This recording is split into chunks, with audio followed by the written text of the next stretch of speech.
Hello बच्चों, chemistry आज का लेक्चर, कल का अधूरा लेक्चर।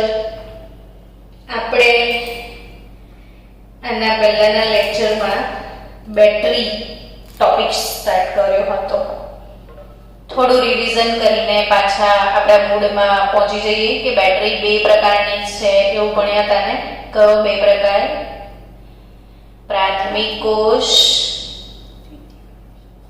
અને દ્વિતીયક કોષ। પ્રાથમિક કોષ કોને કહેવાય? તો કે પ્રાથમિક કોષ કોને કહેવાય બોલો? તો કે જે એકવાર વાપર્યા બાદ પુનઃ વપરાશમાં ન લેવાય। અર્થાત આપણી લેંગ્વેજમાં કહીએ ને તો જેને રિચાર્જ ના કરાય, નોન રિચાર્જેબલ બેટરી એટલે પ્રાથમિક બેટરી, ને દ્વિતીયક બેટરી એટલે તમારી મોબાઈલની બેટરી કે જેને આપણે રિચાર્જ કરી શકીએ છીએ। એક વખત વાપર્યા બાદ જે ફરીથી પણ ઉપયોગમાં લઈ શકાય, વારંવાર રિચાર્જ કરીને ઉપયોગમાં લઈ શકાય એ દ્વિતીયક બેટરી। પ્રાથમિક બેટરીમાં આપણે ભણ્યા હતા સૂકો કોષ। સૂકો કોષ સૂકો હોય છે, સૂકો અર્થાત કે તમારે ખિસ્સામાં લઈને ફરવું હોય તો ફરાય। એમાં દ્રાવણો જે છે ને એ લુગદી સ્વરૂપે હોય, પ્રવાહી નથી હોતા, ઘટ્ટ લુગદી આઈસ્ક્રીમની જેલી જેવું હોય। એટલે ખિસ્સામાં લઈને ફરો, ગમે ત્યાં તમે એને લઈ શકો, કેરી ઓન કરી શકો છો, એટલે એનું નામ સૂકો કોષ। અને સૂકો કોષ રિચાર્જ કેમ નથી થતો? તો તમારી ટેક્સ્ટ બુકમાં નથી, પણ મેં તમને શીખવાડ્યું હતું કે Mn3 માંથી Mn4 માં તો એનું રિડક્શન શક્ય છે, પણ Mn3 થી Mn4 ઓક્સિડેશન નથી થતું, એટલે સૂકો કોષ રિચાર્જ નથી થતો। ને સૂકો કોષ ક્યાં વપરાય? તો કે રમકડા, બાળકોના રમકડા જે હોય છે ને એ બધા ટોયઝમાં જે સેલ તમે લગાવો છો, ટોર્ચ, દિવાલ ઘડિયાળ, કાંડા ઘડિયાળ, આ સિવાય ઘણી બધી જગ્યાએ આપણે સેલ યુઝ કરીએ છીએ। અને આજના બાળકને સેલ ક્યાં ક્યાં વપરાય એ શીખવાડીએ ને તો હસવું આવે, કારણ કે મારા કરતાં વધારે ઉદાહરણ તમારી પાસે હશે। ને એ જે સેલ છે એમાં તમને બી ખબર છે, પેન્સિલ સેલ, બટન સેલ, ઘણા બધા સાઈઝના, ઘણા બધા આકારના સેલ આવે છે। ને સેલ બહુ નાનો હોય તો એનો વોલ્ટેજ ઓછો હોય, ને સેલ મોટો હોય તો એનો વોલ્ટેજ વધારે હોય।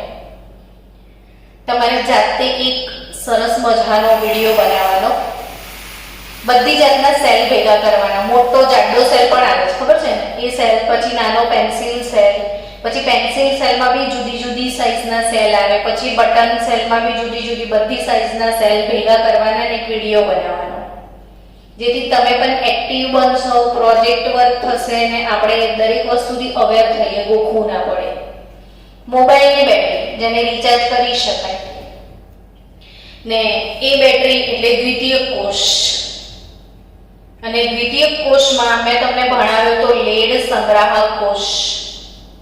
લેડ સંગ્રાહક કોષ મેં તમને ભણાવ્યો તો।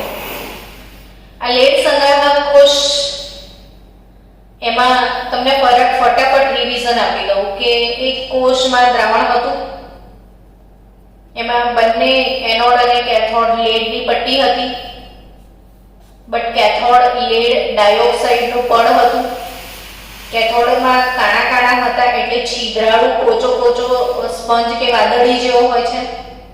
આ લેડની પ્લેટ હોય છે, અને લેડ ડાયોક્સાઇડનું અસ્તર ચડાવેલું લેડ હોય છે જે સ્પોન્જી હોય છે। ને આમાં દ્રાવણ શેનું હતું? સલ્ફ્યુરિક એસિડનું। એની સાંદ્રતા હતી 38% W/W। કેટલા ટકા સાંદ્રતા હતી? 38% W/W। એની ઘનતા હતી 1.15 થી 1.25 ગ્રામ પર ml, અને પછી ઘટીને 1.10 થી 1.15 ગ્રામ પર ml ની ઘનતા થઈ જાય છે। તો આ બધી સેકન્ડરી સેલની વાત હતી, લેડ સંગ્રાહક કોષ. પછી એના ઇક્વેશન્સ, એનોડ, કેથોડ, આ બધી ડિસ્કશન આપણે કરી ચૂક્યા છીએ. લેડ સંગ્રાહક કોષ પછી તમારી ચોપડીમાં હજી એક બીજો દ્વિતીય કોષ, નિકલ કેડમિયમ કોષ. નિકલ કેડમિયમ કોષ એક કોષ છે તમારી બુકમાં લેડ સંગ્રાહક કોષ ને બીજો કોષ છે તમારી બુકમાં નિકલ કેડમિયમ કોષ. નિકલ કેડમિયમ કોષની ફિગર તો તમે ટેક્સ્ટ બુકમાં જોઈ જ શકો છો, છે તમારી પાસે આ લેડ સંગ્રાહક કોષ ને એમાં ઋણ પ્લેટ, ધન પ્લેટ, સેકન્ડરી સેલ છે આ, જેનું આયુષ્ય એવું લખ્યું છે કે લેડ સંગ્રાહક કોષ કરતા વધારે છે. ટૂંકમાં આ કોષ કરતા આ કોષ વધારે સારો છે, વધુ ચાલે છે. પણ जितना अच्छा उतना महंगा, એટલે આવાળો સેલ ખર્ચાળ પણ બહુ છે, મોંઘો છે, વધારે ચાલે છે પણ, અને એનું ઉત્પાદન કરવું બહુ મોંઘું પડી જાય છે. એટલે એનું ખાલી ઇક્વેશન યાદ રાખવાનું છે, આમાં બહુ વધારે થિયરી નથી. Cadmium plus 2NiOH thrice 2NiOH thrice gives cadmium oxide અને NiOH twice 2NiOH twice plus H2O. આ પ્રશ્ન નીટમાં એકવાર પૂછ્યો હતો કે નીચેના પૈકી કઈ પ્રક્રિયા નિકલ કેડમિયમ કોષની ડિસ્ચાર્જ પ્રક્રિયા છે. આ પ્રશ્ન બહુ જ સરસ રીતે નીટમાં પૂછ્યો હતો. આ એની ડિસ્ચાર્જ પ્રક્રિયા છે. એટલે કોષ જ્યારે તમે વપરાશમાં લેતા હોય ને ત્યારે કોષ ડિસ્ચાર્જ થાય છે. બેટરી તમે વાપરો છો ત્યારે મોબાઈલ ડિસ્ચાર્જ થાય છે ને વાપર્યા પછી તમે રિચાર્જ કરો છો, તો એને ડિસ્ચાર્જ પ્રક્રિયા છે. બહુ જ ક્યુટ પ્રશ્ન પૂછાયેલો હતો. હવે એક વસ્તુ સમજવા જેવી છે કે આમાં કેડમિયમનો ખાલી કેડમિયમ લખ્યું તો એનો ઓક્સિડેશનાંક 0 કહેવાય નહીં, કેડમિયમનો ઓક્સાઇડ બની ગયો છે એટલે કેડમિયમનો ઓક્સિડેશનાંક +2 થયો. ઓબ્વિયસલી ઓક્સિડેશનાંકમાં વધારો થયો 0 થી 2, એટલે આ ઘટનાને ઓક્સિડેશન કહેવાય. અને 0 થી 2 થયું, ઓક્સિડેશન થયું, અર્થાત કેડમિયમ આમાં એનોડ છે. અને નિકલનો ઓક્સિડેશન આ NiOH thrice એટલે +3 છે, NiOH twice એટલે +2 છે. ઓક્સિડેશન આંકમાં અહીંયા ઘટાડો થાય એટલે રિડક્શન થયું. તો યાદ રાખજો કે નિકલ કેડમિયમ કોષ જે છે ને ટેક્સ્ટ બુકમાં, એમાં કેડમિયમ એનોડ છે ને નિકલ શું છે? કેથોડ. કેડમિયમ એનોડ છે ને નિકલ શું છે? કેથોડ. અને આ એક આખું ઇક્વેશન છે નિકલ કેડમિયમ સેલનું. હવે આ જે ઇક્વેશન છે એમાં એક વખત આપણે ગુજકેટમાં પ્રશ્ન પૂછાયેલો, આપણા ગુજરાત બોર્ડના ગુજકેટમાં, કે નિકલ કેડમિયમ કોષની ચાર્જિંગ પ્રક્રિયા શું? તો ઊંધું કરી દેજો. આ જે ડિસ્ચાર્જ પ્રક્રિયા છે ને, તો એને ઊંધી કરો તો કઈ પ્રક્રિયા થાય? ચાર્જિંગ પ્રક્રિયા. આ લખવાની CDO plus 2NiOH twice plus H2O gives CD plus 2NiOH thrice. એટલે નિપજ જે છે એ પ્રક્રિયક સાઈડ લખી દેવાના, પ્રક્રિયક નિપજ સાઈડ એટલે ચાર્જિંગ પ્રક્રિયા થશે. એટલે ટૂંકમાં આ જે ટોપિક છે ને એમાં તમારે એ બહુ જ સમજવું પડશે કે પરીક્ષામાં ડિસ્ચાર્જ પૂછ્યું છે કે ચાર્જિંગ પૂછ્યું છે કે એનોડ પૂછ્યું છે કે કેથોડ પૂછ્યું છે, ને પૂછ્યું જ હશે પાછું. IMP છે. આ ચેપ્ટરમાંથી અહીંથી પ્રશ્નો પડે છે 2 માર્ક્સના. એટલે અગત્યનો ટોપિક ગણાય. બહુ સારી રીતે તૈયાર કરવાનો, આમાં બહુ સમજણ નથી જરૂરી, એટલે એવું આવડી જાય બધાને. ઈઝી ટોપિક છે, બધા સ્ટુડન્ટ કરી શકે એવો ટોપિક છે. તો હવે લેડ સંગ્રાહક કોષ પત્યો. હવે આપણે નવી કઈક દિશામાં જઈએ, બળતણ કોષ તરફ. મને તમને એક પ્રશ્ન પૂછવો છે બળતણ કોષ પહેલા કે ભાઈ આપણે તમારા ઘરે જે વિદ્યુત આવે છે એ થર્મલ પાવર સ્ટેશનથી આવે, બરાબર? તો ત્યાં વિદ્યુત ઉત્પન્ન કઈ રીતે થાય છે? થર્મલ પાવર સ્ટેશનમાં વિદ્યુત કેવી રીતે ઉત્પન્ન થાય છે? બોલો જવાબ આપો. એનીવન, તમારા માટે કોઈ આન્સર?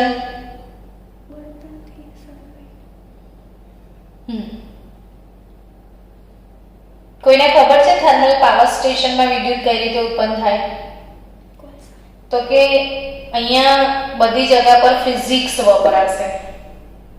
થર્મલ પાવર સ્ટેશન જે ઇલેક્ટ્રિસિટી જનરેટ કરે છે ને, ત્યાં ફિઝિક્સ છે, વિદ્યુત પ્રેરણનો સિદ્ધાંત. તમારે ફિઝિક્સમાં આ સિદ્ધાંત આવે, વિદ્યુત પ્રેરણનો સિદ્ધાંત આવે બાળકો. એ શું વિદ્યુત પ્રેરણ એ સમજાવો. કે આવી રીતે બે મેગ્નેટ લઈ લો તમે, મેગ્નેટિક ક્ષેત્ર જે હોય ને, મેગ્નેટિક ફિલ્ડ, ચુંબકીય ક્ષેત્ર છે આ, અને આ બે ચુંબકની વચ્ચે એક તારનું ગૂંચળું મૂકવામાં આવે છે. આવી રીતે ભણ્યા છો 10th માં આવું તમે મોટર જનરેટરમાં? તો આ જે છે વાહક તારનું ગૂંચળું અને આ ચુંબક. હવે કેટલું સિમ્પલ વસ્તુ છે કે ગૂંચળું ને મતલબ આ ચુંબક છે ને વચ્ચે ગૂંચળું છે, તો કાં તો ગૂંચળું ફેરવો કાં તો ચુંબક ફેરવો, બેમાંથી કોઈ એકને ફેરવવાનું. બહુ જ ઈઝી ગોઈંગ વસ્તુ. ચુંબકની વચ્ચે તાર મૂકી દો.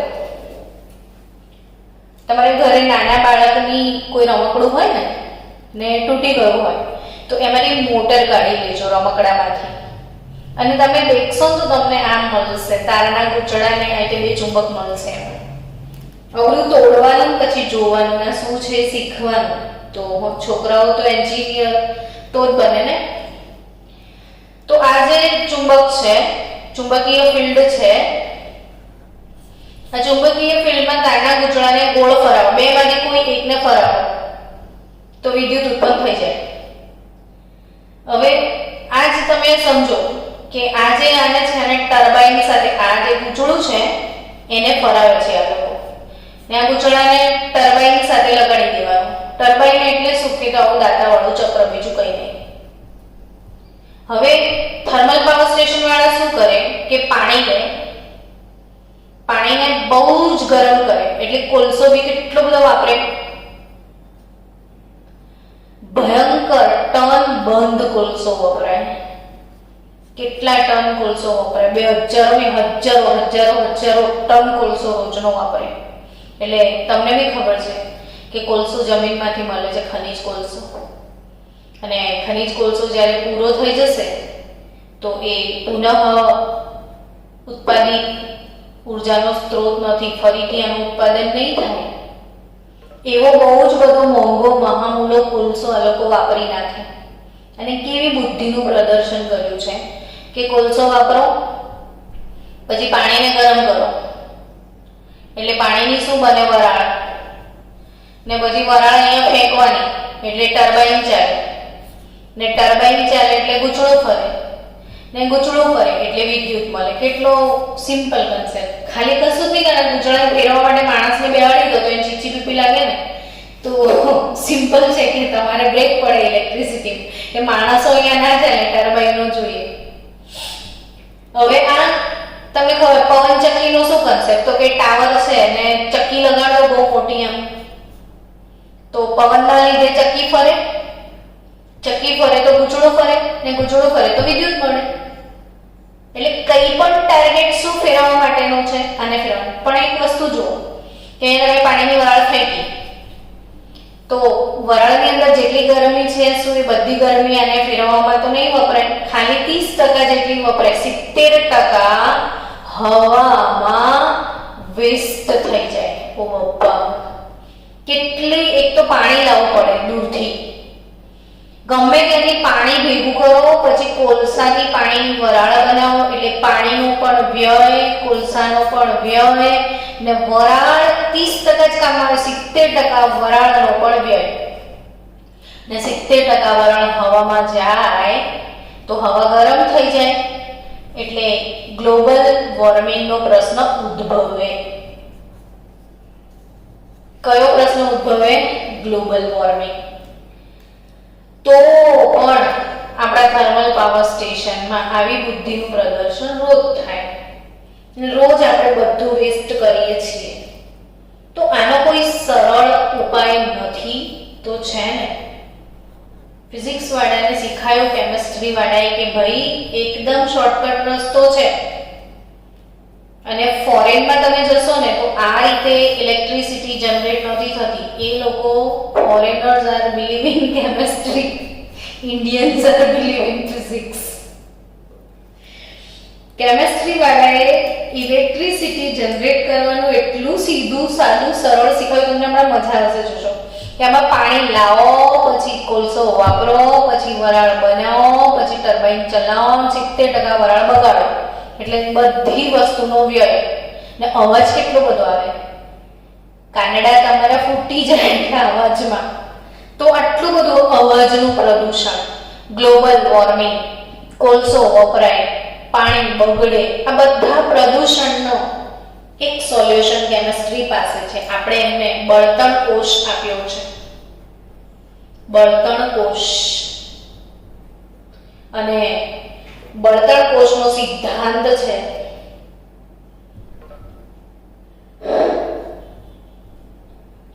રાસાયણિક પદાર્થના દહનથી ઉત્પન્ન થતી દહન ઉર્જા અથવા ઉષ્મા ઉર્જાનું વિદ્યુત ઉર્જામાં રૂપાંતર.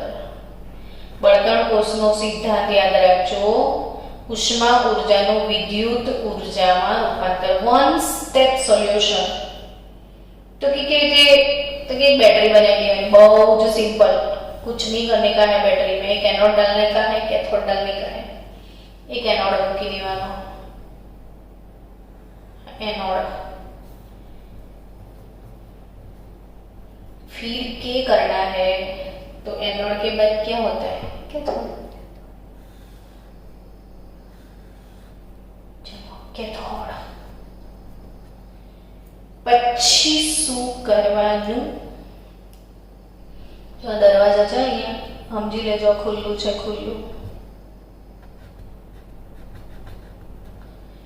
આપણે તો પાણી લેવા જવાનું જ નથી. કોલસાઈ નહીં બગાડવાના, પાણી નહીં બગાડવાનું, આવું બધું કશું નહીં જોઈએ. અવાજ નહીં કરવાનો, શાંતિથી પાણી બનાવવાનું. આપણે તો સામેથી અહીંથી એનોડ પરથી હાઇડ્રોજન ગેસ નાખવાનો, એનોડથી હાઇડ્રોજન ગેસ નાખવાનો, કેથોડથી ઓક્સિજન ગેસ દાખલ કરવાનો. અને હાઇડ્રોજન અને ઓક્સિજન ભેગા થાય H2 + હાફ O2 ગેસ. તો શેનું નિર્માણ થાય? પાણી બને ને. હાઇડ્રોજન અને ઓક્સિજન ગેસ ભેગા થઈને શું બને છે? પાણી. એટલે આપણે તો પાણી બનાવીએ, બગાડવા નહીં, બનાવવાનું, જનરેટ કરવાનું. અને આ જે પાણી બને એ દરમિયાન ઉષ્મા ઉર્જા ઉત્પન્ન થાય છે.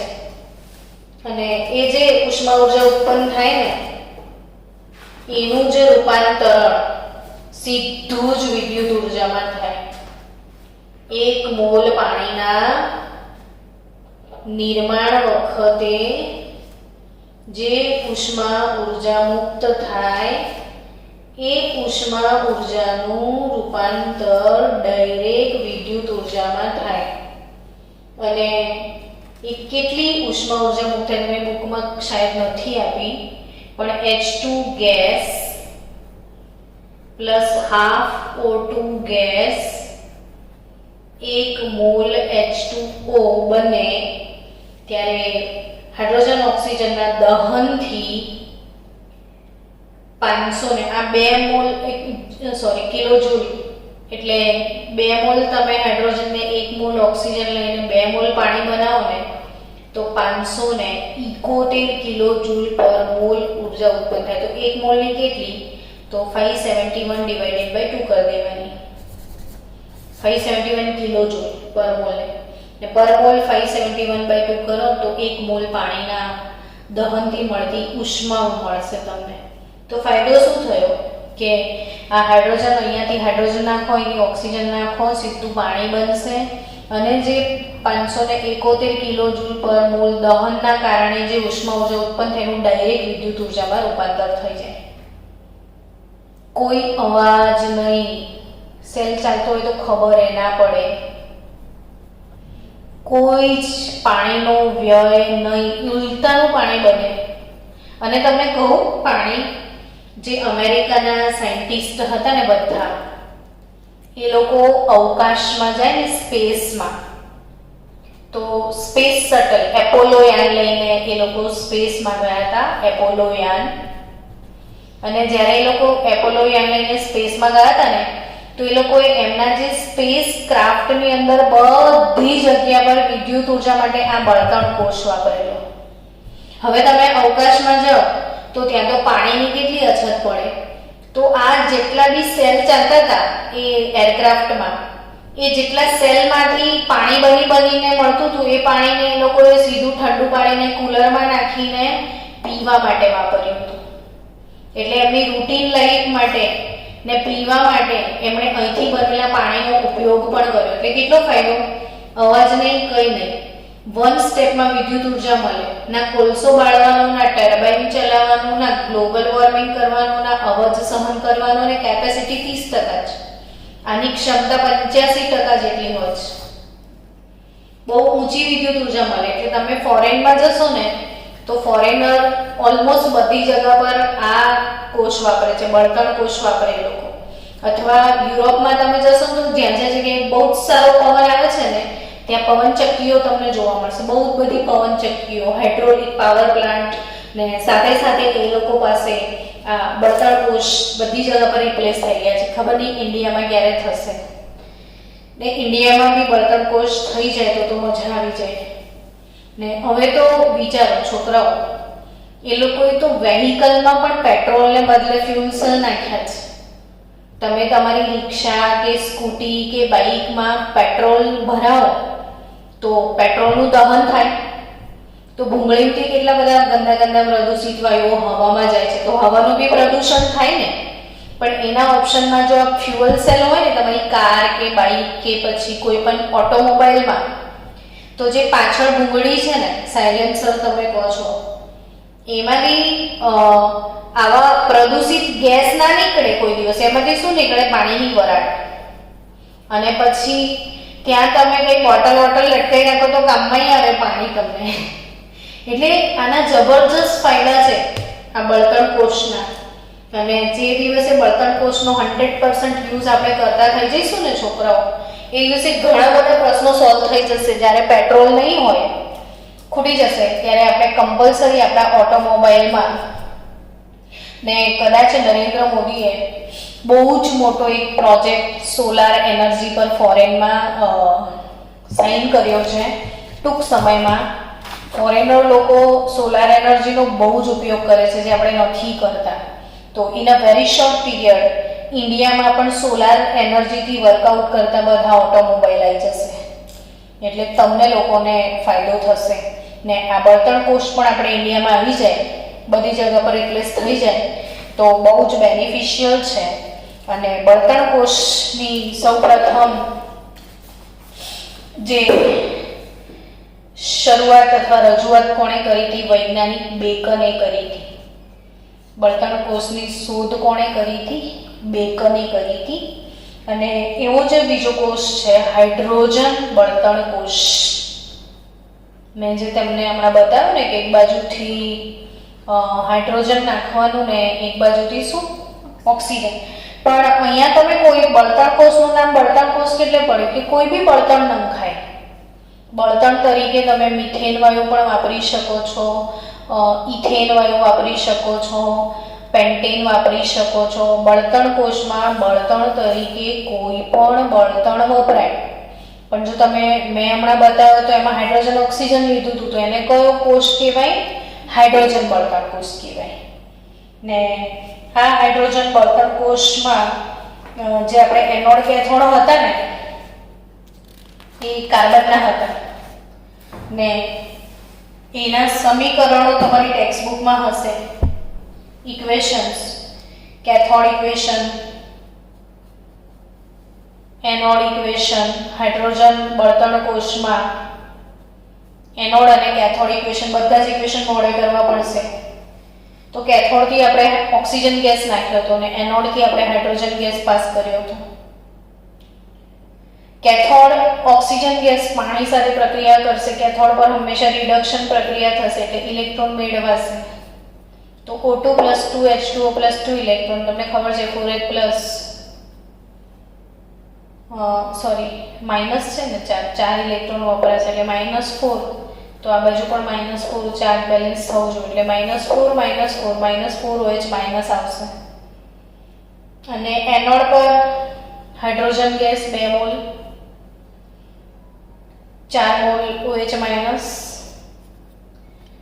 અને એ તો ઇલેક્ટ્રોન ગુમાવશે એટલે 4 મોલ પાણી બનશે અને 4 મોલ ઇલેક્ટ્રોન ગુમાવશે. ઓવરઓલ જો તમે આને કટ આઉટ કરો તો 4OH કટ થઈ ગયા.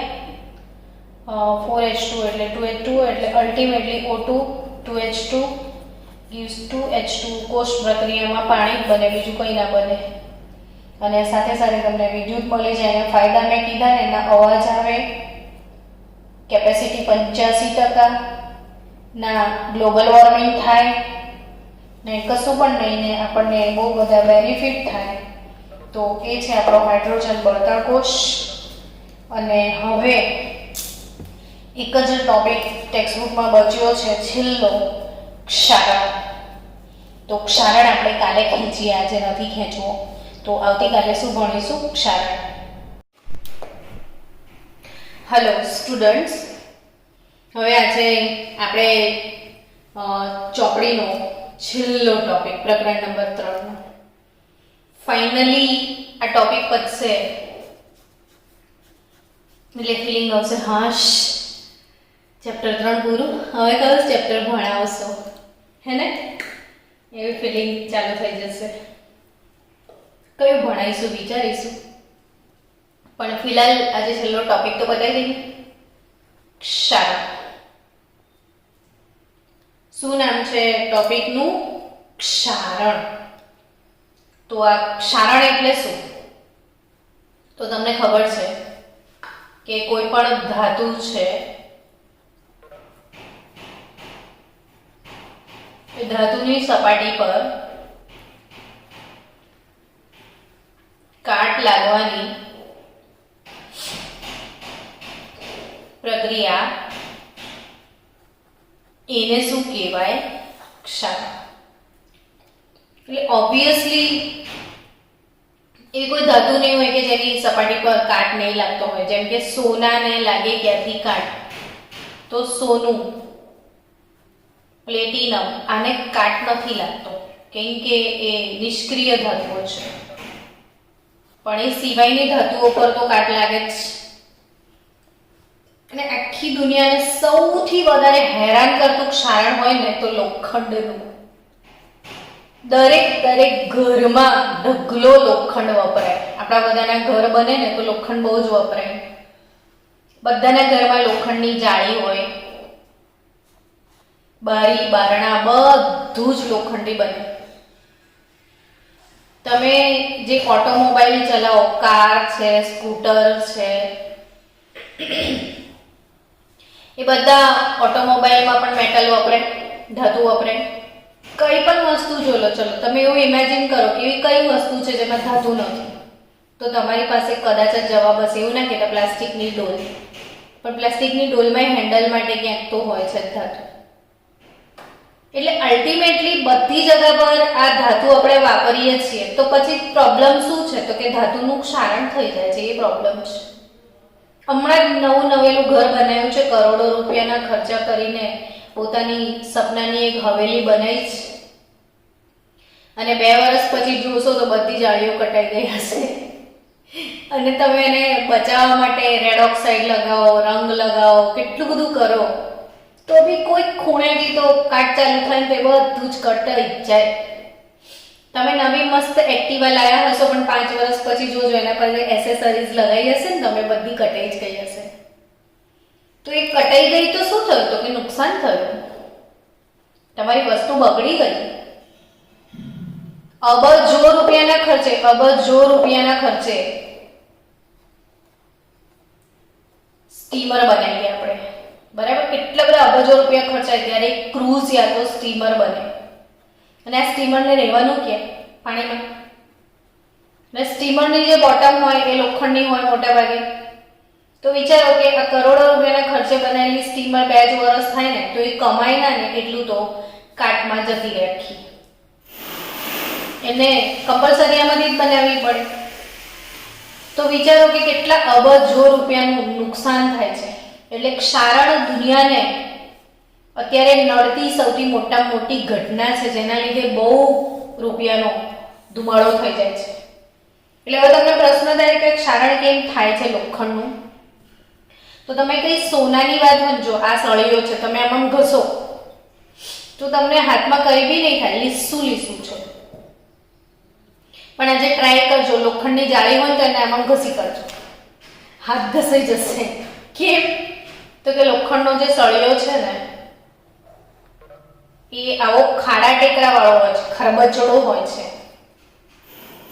લોખંડની સપાટી, સોનાની સપાટી જો બહુ જ સ્મૂધ હોય છે, પણ લોખંડની સપાટી જે છે ને એ ખરબચડી હોય છે.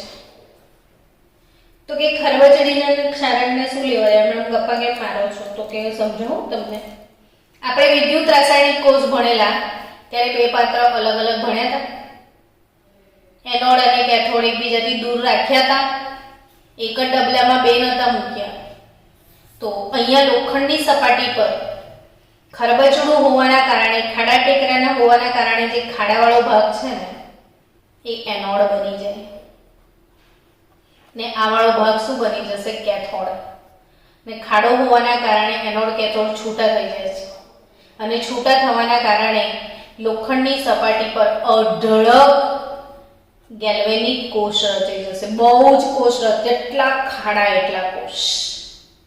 અને આ વળી કેવી પ્રક્રિયા છે? તો આપમેળે થતી પ્રક્રિયા છે, સ્વયંભૂ પ્રક્રિયા છે. સ્વયંભૂ પ્રક્રિયા દુનિયાની કોઈ તાકાત રોકી શકે નહીં. તમારી રોકાય જ નહીં આ ક્ષારણ, કેમ કે એની જાતે થાય છે. તમે ઊંઘી જાઓ પણ ક્ષારણ ચાલુ રહે. તમે તમારું કામ કર્યા કરો, લોખંડ કટાયા કરે. કેમ કટાય? તો કે એનો ખાડાવાળો ભાગ એનોડ બને ને એનોડ પર લોખંડનું ઓક્સિડેશન થઈ જાય. Fe માંથી શું બને? તો Fe+2 ઇલેક્ટ્રોન. પ્લસ આ એટલી બધી ક્લીન ના હોય, એમાં કંઈ ને કંઈ અશુદ્ધિઓ હોય, તો એ અશુદ્ધિઓ હજી વધારે મદદ કરે. Fe2 ને ફરીથી ઓક્સિડાઇઝ કરીને Fe3 બનાવી નાખે. એટલે બહુ બધા ઇલેક્ટ્રોન મળી ગયા. હવે આ ઇલેક્ટ્રોન ફરતા એવી જગાએ જાય જ્યાં કોક એમને લેવા વાળું ગ્રાહક મળી જાય. ને જે જગા પર એમને લેવા વાળો ગ્રાહક મળે છે એ જગા કેથોડ બની જાય છે. ને એનોડ ને કેથોડ રચાવાને કારણે ગેલ્વેનિક કોષ રચાવા માંડે ને આખી દુનિયાને ખબર છે કે એનોડ ખવાઈ જાય ને કેથોડ જાડો થાય. એટલે ધીરે ધીરે આ Fe Fe3 માં કન્વર્ટ થશે. એટલે લોખંડનો આ ભાગ કટાઈ જશે અને ત્યાં કાણો પડી જશે. તમે આવું જોજો, ધાબા પર એક પતરું મૂકી આવજો ચોરસ, ને થોડા દિવસ પછી લેવા જશો ને તો એમાં બહુ જ બધા આવા કાણા પડી ગયા હશે. તો કાણા એટલે પડ્યા હશે કે અને ઉપર અહીંયા બધે કાટ જામી ગયો હશે.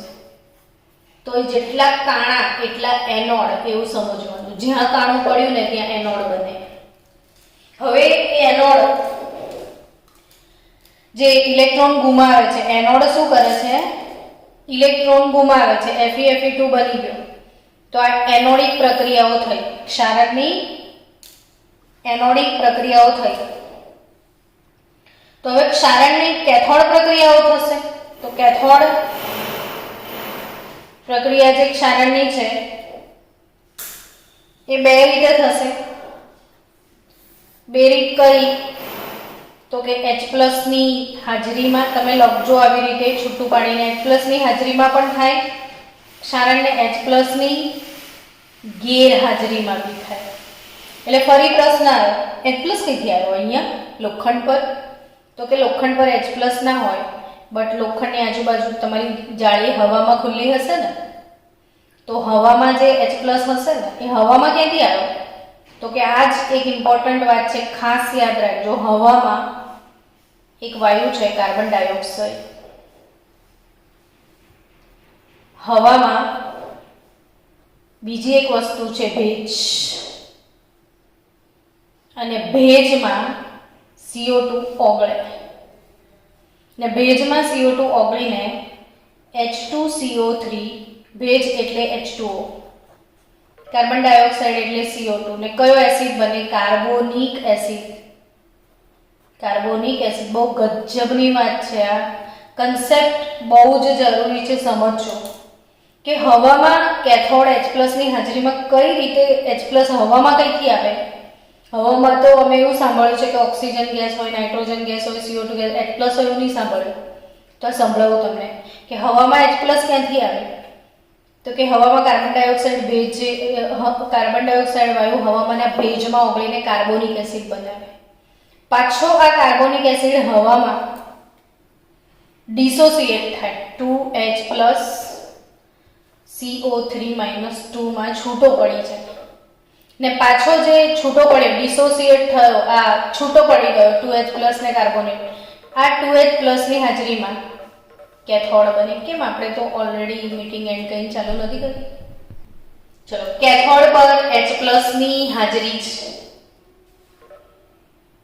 આ H+ ની હાજરીમાં કેથોડ પર શાની હાજરી હોય? H+ ની હાજરીમાં કઈ રીતે કેથોડ પ્રક્રિયા પૂરી થાય? મેં કીધું ને કે કેથોડ બે રીતે બને, H+ ની હાજરીમાં ને H+ ની ગેરહાજરીમાં. તો H+ ની હાજરી ક્યાંથી આવી એમ સમજાયું. તો H+ ની હાજરીમાં કેથોડ પ્રક્રિયા 4H+ પ્લસ હવામાં જે ઓક્સિજન ગેસ હોય ને પેલા 4 મોલ ઇલેક્ટ્રોનને ગ્રહણ કરી ને 2 મોલ પાણીનું નિર્માણ થશે. અથવા H+ ની ગેરહાજરી હોય. H+ ની શું હોય? ગેરહાજરી. તો બી કેથોડ પર ક્ષારણ થાય. H+ હોય કે ના હોય તો આ પ્રક્રિયા થાય કેથોડ પર, ના હોય તો પાણી તો છે જ, એટલે 2 મોલ પાણી, 4 મોલ ઇલેક્ટ્રોન અને હવામાંથી ઓક્સિજનને ગ્રહણ કરી ને 4 મોલ હાઇડ્રોક્સાઇડ ઉત્પન્ન કરશે. એટલે કોઈને કોઈ રીતે જાળી પર પાણીનું ટપકું પડ્યું, હમણાં પોતું મારતા કે બગીચામાં પાણી છાંટતા જાળી પર પાણી પડે, એ પાણી પણ જાળીનું ક્ષારણ કરે આ રીતે. એટલે H+ ની હાજરી હોય કે H+ ની ગેરહાજરી, બંનેમાં આ સમીકરણ રચાય. O2 4H+ + 4 electron gives 2H2O અને એનો પોટેન્શિયલ 1.23 વોલ્ટ છે. આ સમીકરણનો પોટેન્શિયલ કેટલા વોલ્ટ છે? 1.23 વોલ્ટ. H+O2 H2O નું. ને અલ્ટિમેટલી Fe નું રૂપાંતર એનોડ પર Fe+2 માં થયું. એટલે તમારી બુકમાં આવું આપ્યું છે કે anode equation Fe gives Fe+2 electron આવું થાય. તો 2Fe 2Fe2 તો 4 ઇલેક્ટ્રોન થઈ જશે. ને આ સમીકરણ આપ્યું છે 4H+ + O2, પણ બંને રીતે થાય. આ રીતે બી થાય ને આ રીતે બુકમાં મેન્શન નથી કર્યું. 4H+ + O2 + 4 electron gives 2H2O. આ બંને સમીકરણનું ટોટલ કરો તો 4 ઇલેક્ટ્રોન કટ. ઓવરઓલ ક્ષારણનું સમીકરણ શું બનશે? 2Fe 4H+ + O2 gives 2Fe2 plus 2H2O. ને એનો એક પોટેન્શિયલ આપ્યો છે E નોટ સેલ જે છે 1.67 વોલ્ટ. હવે આ વિચારો, આ ગેલ્વેનિક સેલમાં આ પ્રકારની પ્રક્રિયા થાય ને આ Fe2 ને H2O જળયુક્ત ફેરિક હાઇડ્રોક્સાઇડ કાટનું નિર્માણ થાય. આ જે કાટ લાગે છે ને એનું રાસાયણિક સૂત્ર છે Fe2O3 X H2O. કાટનું સૂત્ર પણ આપણે ગુજરાત બોર્ડમાં 2 વાર પૂછ્યું છે. ઈચ એન્ડ એવરી ક્વેશ્ચન પૂછાયેલા છે. તો કાટનું રાસાયણિક સૂત્ર જળયુક્ત ફેરિક હાઇડ્રોક્સાઇડ ને કાટ કહેવાય. તો આ જે ક્ષારણ તમે ભણ્યા, હવે આ ક્ષારણને કેમનું અટકાવવાનું, ક્ષારણને કઈ રીતે અટકાવી શકાય, એને અટકાવવાના ઉપાય શું હશે? તો કે ક્ષારણને અટકાવવાના ઉપાયોમાં પહેલો ઉપાય છે કે ક્ષારણ થવાનું કારણ શું એમ કહો. ક્ષારણ થવાનું મૂળ કારણ શું? તો કે લોખંડની સપાટી પર ખાડા છે ને એટલે તમને વિચાર આવે કલર કરી દો. ચલો કલર કરો તો બધા ખાડા શું થાય? પૂરાઈ જાય, એટલે લોખંડ કટાય નહીં. પણ બાય ચાન્સ કોક જગ્યાએ જરા એવી સ્પેસ રહી ગઈ કે ખૂણામાં કે જ્યાં કલર ના લાગ્યો હોય ત્યાંથી હવા અંદર જાય તો ક્ષારણ થઈ જાય. ઘણીવાર એવું બને કે અંદર આખો લોખંડનો સળિયો ખવાઈ ગયો અને કલરનો પોતરો એમનો એમ જ હોય, તમે પકડો તો કલર જ હોય, અંદર કંઈ ના હોય, ખવાઈ ગયો હોય. એટલે આ સલામત રસ્તો નથી. એ સિવાય ક્ષારણ અટકાવવા માટે તેલ લગાવે. તમે એના પર તેલ લગાવી દો તો બી ક્ષારણ ના થાય, કે હવાથી દૂર થઈ જશે. એ સિવાય રેડ ઓક્સાઇડ લગાવે છે, બધા ખ્યાલ છે ને તમને? લાલ લાલ કંઈક ઓક્સાઇડ લગાવવાનો હોય છે કે જેના કારણે ક્ષારણ ના લાગે, પછી એ લોકો કલર લગાવતા હોય છે. એ સિવાય કેટલાક રાસાયણિક નિરોધકો આવે છે. રાસાયણિક નિરોધકોમાં એક નામ આપ્યું છે તમારી ચોપડીમાં, બસફિનોલ. બસફિનોલ, ફિનોલ તો સાંભળ્યો, બસફિનોલ ને બસફિનોલ, બિસફિનોલ, સોરી, બસફિનોલ ને બિસફિનોલ. બીસ એટલે બે ફિનોલ એટલે બાયફિનાઇલ હોય એમ, બે વખત ફિનોલ, ફિનોલ ડબલ વાત એને બિસફિનોલ કહેવાય. ને બિસફિનોલ લગાડી શકાય છે. ને એ સિવાય બીજો એક સરસ રસ્તો છે કે તો બી આ બધા સલામત રસ્તા નથી, ગમે ત્યાંની સહેજ રહી ગયું હોય તો ક્ષારણ પાછું થઈ જાય. તો સલામત રસ્તો શું? તો કે જ્યારે સ્ટીમર છે, ચલો આ સ્ટીમરનો પાછલો ભાગ છે, તો તમે સ્ટીમરને દેખશો ને ત્યાં લાંબી લાંબી સાંકળો હોય છે અને સ્ટીમર જ્યારે પાણીમાં જાય તો નીચે બહુ બધી સાંકળો હોય છે અને સાંકળો જોડે મેગ્નેશિયમ અને ઝિંકના ચોસલા લગાડે, કલાઈ પણ લગાવે, ટીન પણ લગાવે. મેગ્નેશિયમ Mg અને ઝિંક ધાતુના ચોસલા લગાડેલા હોય છે. કેમ? તો કે તમે ધાતુની સક્રિયતા શ્રેણી દેખશો ને તો ઝિંક અને મેગ્નેશિયમ વધુ સક્રિય ધાતુ છે. એટલે એવું કહેવાય, બાળકો પૂછાશે પ્રશ્ન અહીંથી તો યાદ રાખજો કે ઝિંક અને મેગ્નેશિયમ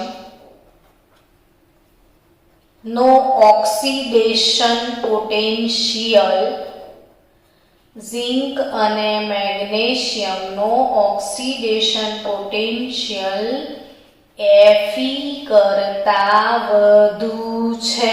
કોના કરતા વધુ છે? Fe કરતા.